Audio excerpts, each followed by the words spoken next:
It's official. The tough laws to ban gang patches in New Zealand have just passed in Parliament.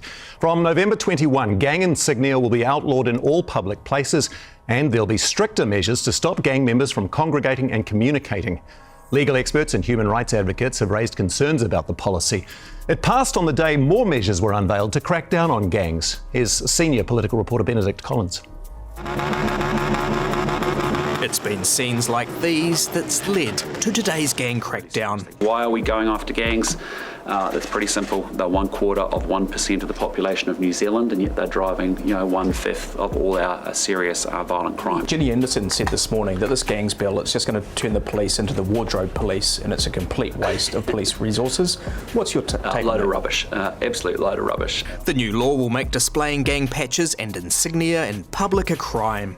It will give police new powers to disperse gang members in public, while being a gang member will become an aggravating factor at sentencing. Outside Parliament today, a suggestion it's overkill. Unless you live in the hood, the chances are most New Zealanders don't actually see a real live gang member with this patch on. In fact, if anything, the media shows the patch more often than the gang members themselves. Back inside, Labour's deputy leader didn't know what was going on. Will Labour be voting in favour of the gangs bill today? Oh, good question. I guess you'll have to wait till we're in the House. It's a pretty big issue, though, today, right? And you don't seem to know where you guys are at. I'm not going to stand here and pretend I had a conversation with the spokesperson on this particular issue. People in Napier, however, knew where they stood. The tougher they come down on gangs, in my personal opinion, the better. I don't believe that it's a positive use of government funds, because I see that it will be a way that Māori will be stereotyped. I think the police should be given that power.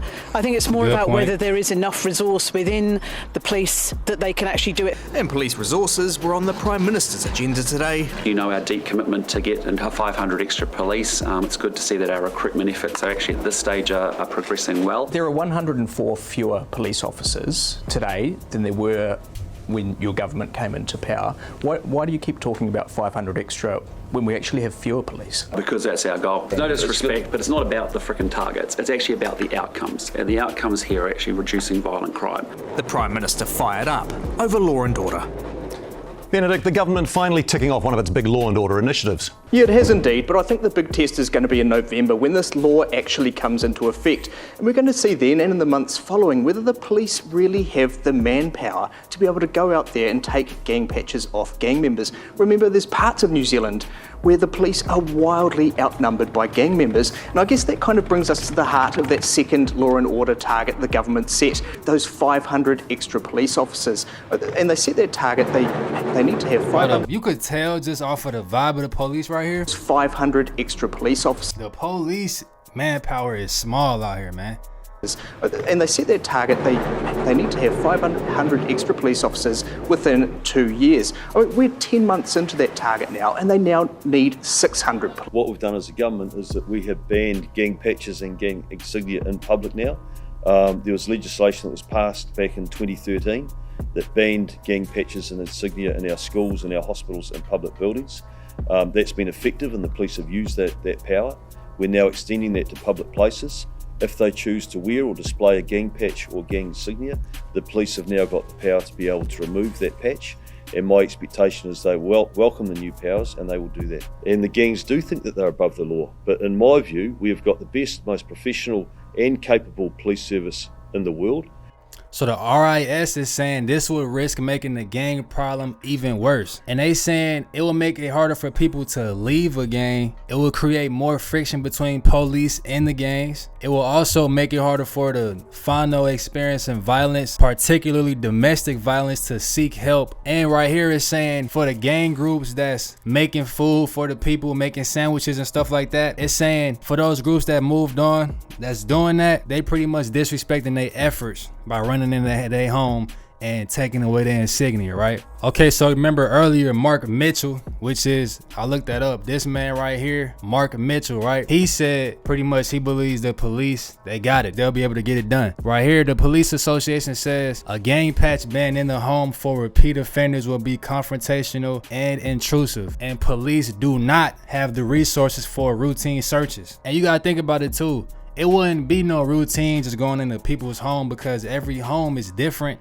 Everybody in there is going to be different. The Ministry of Justice has also warned a residential ban would amount to a disproportionate penalty, viewing that it is not appropriate to apply a prohibition order that's used for firearms to gang insignia. So last month, they added a clause that any person convicted of publicly displaying gang insignia 3 times in 5 years, it is now illegal for you to have a patch where you live, even if it's not your home. So you can't even have your cousin living with you doing that, nothing. And then they also made another change that says the definition of a public place will also include gang insignia displayed in a private vehicle which is visible to the public. Can't have it in your car, on your car, or nothing. And you got a gentleman right here saying the gang patch ban is a horrendous piece of legislation. It's an extraordinary intrusion into someone's personal life. But you got Minister Paul right here. He's saying the government has no apologies for introducing tough legislation to combat gangs.